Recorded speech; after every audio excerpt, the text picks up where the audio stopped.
Selamat pagi pemirsa, pagi ini kami akan membahas seputar kejadian yang menggemparkan Indonesia, yaitu kebocoran data yang dialami oleh Badan Penyelenggara Jaminan Sosial atau BPJS Kesehatan.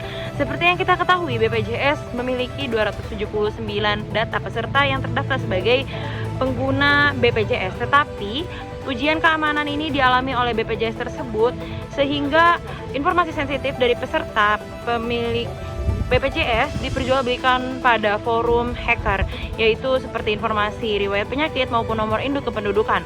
Oleh karena itu, kita akan membahas lebih lanjut dengan menghubungi narasumber pertama, oleh karena itu kami akan membahas lebih lanjut mengenai pencegahan dan juga tanggapan, yang kita akan menghubungi narasumber pertama. Kasus kebocoran data BPJS Kesehatan tahun 2021 merupakan salah satu insiden keamanan data terbesar di Indonesia, dengan bocornya informasi pribadi dan medis 279 juta penduduk.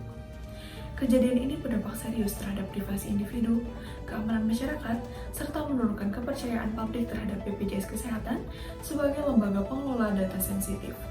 Privasi masyarakat terancam karena data pribadi yang bocor dapat disalahgunakan untuk berbagai kejahatan, seperti pencurian identitas dan penipuan. Selain itu, insiden ini merusak reputasi BPJS Kesehatan yang selama ini dipercaya untuk menjaga keamanan data. Penyebab utama kebocoran data ini adalah lemahnya sistem keamanan, seperti kurangnya pembaruan sistem, tidak adanya pemantauan secara real-time, serta rendahnya kesadaran dari pegawai serta pengguna terhadap ancaman cyber. Para pelaku menggunakan berbagai teknik serangan, seperti eksploitasi kerentanan sistem, SQL injection, credential stuffing, dan social engineering untuk mengakses data tersebut. Untuk mencegah insiden serupa di masa depan, diperlukan berbagai langkah-langkah seperti diantaranya audit keamanan secara berkala, menerapkan multi-factor authentication, penggunaan enkripsi data, pemantauan secara real-time, serta edukasi bagi pegawai dan juga pengguna mengenai pentingnya keamanan data.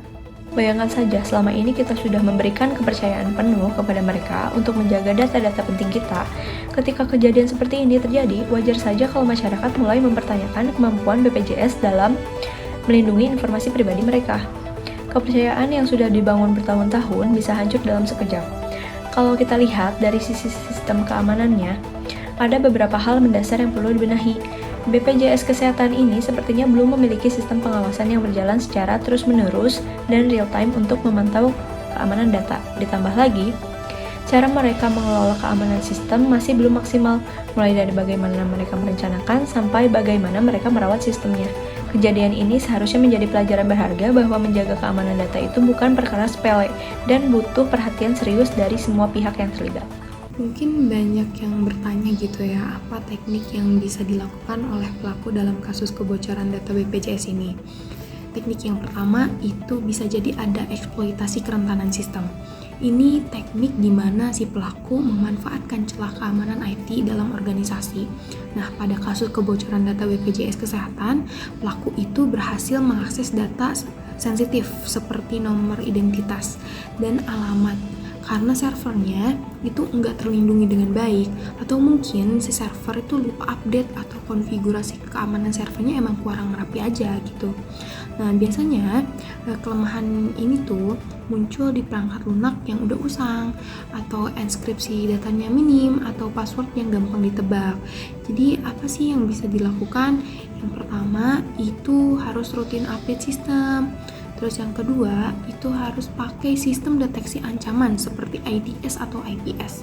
Yang ketiga, itu harus menerapkan aturan keamanan yang ketat. Selanjutnya, ada teknik kedua, yaitu SQL injection.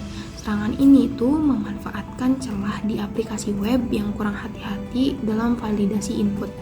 Nah, pelaku itu bisa nyusupin kode berbahaya di formulir atau di URL yang buat ngeakses atau ngerusak database. Nah, cara pencegahannya tuh simple. Yang pertama, itu harus ada validasi semua input pengguna. Yang kedua, itu pakai prepare statement biar kodenya itu nggak bisa nyusup. Yang ketiga, ada batasi akses database dengan prinsip seperlunya aja. Nah, dengan langkah-langkah yang tadi itu, data kita bisa lebih aman dari ancaman. Lalu yang selanjutnya ada credential stuffing. Credential stuffing ini merupakan serangan di mana pelaku menggunakan kombinasi username dan password yang bocor dari pelanggaran data sebelumnya untuk mencoba mengakses akun-akun lain. Teknik ini sangat efektif karena banyak pengguna yang cenderung menggunakan kata sandi yang sama di berbagai platform. Dalam konteks kebocoran dan BPJS Kesehatan, informasi pribadi peserta yang bocor dapat digunakan oleh pelaku untuk mencoba mengakses akun-akun lain, baik di dalam BPJS Kesehatan atau platform lain, dan memanfaatkan data login yang sudah diketahui. Untuk mencegah serangan ini, organisasi harus menerapkan multifaktor autentik atau yang disebut MFA, yang menambahkan lapisan keamanan meskipun kredensial login bocor. Selain itu, kebijakan password yang kuat dan unik harus diterapkan, serta memaksa pengguna untuk mengganti kata sandi secara berkala. Penggunaan alat seperti password managers juga dapat membantu pengguna menyimpan kata sandi yang kuat dan unik setiap platform. Selanjutnya ada social engineering. Social engineering ini merupakan teknik serangan yang memanipulasi individu untuk mendapatkan akses ke sistem atau informasi sensitif dengan mengeksploitasi psikologi manusia, bukan celah teknis dalam sistem. Pelaku sering menggunakan metode seperti phishing, atau pretexting untuk menipu korban agar memberikan informasi pribadi atau kredensial login. Dalam kasus kebocoran dan kesehatan BPJS ini, pelaku mungkin memanfaatkan social engineering untuk mengelabui pegawai atau pengguna agar mengungkapkan informasi sensitif, seperti kata sandi atau data pribadi, dengan menyamar sebagai pihak resmi atau otoritas yang berwenang. Untuk mencegah serangan ini, organisasi harus melatih pegawai dan pengguna untuk mengenali taktik social engineering, seperti tanda-tanda email atau panggilan yang mencurigakan. Edukasi ini harus mencakup cara untuk memverifikasi permintaan yang datang melalui saluran tidak resmi dan mengingatkan pentingnya tidak membagikan informasi sensitif tanpa konfirmasi yang jelas. Selain itu, kebijakan verifikasi ganda dalam menangani informasi sensitif dan penerapan prosedur pelaporan ancaman secara cepat dapat membantu mencegah keberhasilan serangan social engineering. Langkah-langkah yang dapat dilakukan diantaranya yang pertama adalah audit keamanan secara berkala. Lakukan evaluasi rutin pada sistem TI untuk mengidentifikasi celah keamanan. Gunakan metode seperti penetration testing dan juga vulnerability scanners untuk mendeteksi kelemahan. Audit ini membantu untuk mencegah kebocoran data, menjaga standar keamanan, dan juga membangun kepercayaan bagi publik. Yang kedua, implementasi multi-factor authentication atau MFA. Tambahkan lapisan keamanan ekstra dengan MFA yang mengharuskan pengguna itu harus melewati lebih dari satu verifikasi seperti kata sandi, kode OTP, ataupun biometrik. MFA sangat efektif untuk mencegah akses tidak sah meskipun kata sandi bocor. Yang ketiga adalah enkripsi data. Lindungi data dengan enkripsi baik saat disimpan maupun dikirim. Gunakan standar seperti AES 256 bit atau TLS untuk menjaga kerahasiaan informasi. Pengolahan kunci yang baik memastikan data tetap aman dan juga mematuhi regulasi. Yang keempat, pemantauan secara real time. Gunakan sistem seperti IDS atau IPS dan SIEM untuk memantau aktivitas jaringan dan mendeteksi ancaman secara langsung.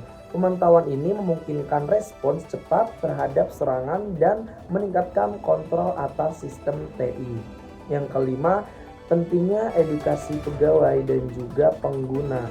Nah, latihlah pegawai untuk mengenali ancaman seperti phishing dan juga malware, serta memberikan edukasi kepada pengguna tentang pentingnya kata sandi yang kuat dan perilaku online yang aman.